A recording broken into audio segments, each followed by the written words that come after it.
Indrek Kajupank, mäng kujunes vist üsnagi ootamatult nagu pingeliseks just meie põhimeeste väljalangemise tõttu.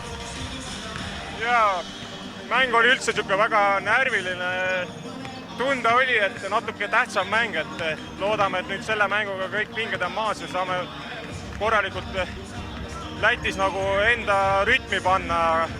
Täna harjumatu oli ka see, et vilistati väga kergelt võib-olla neid korvialused võitluse vigu. Eesti liigas võib-olla ei saa nii kergelt neid.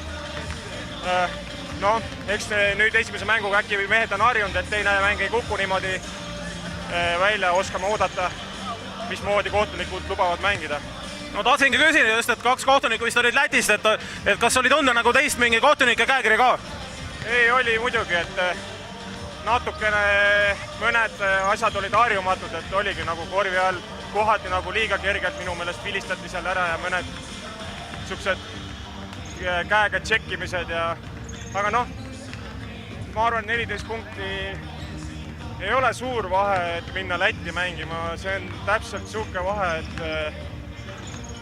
kui me samamoodi mängime, et siis ma loodan küll, et me saame edasi.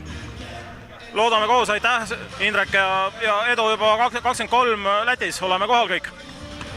Näeme seal.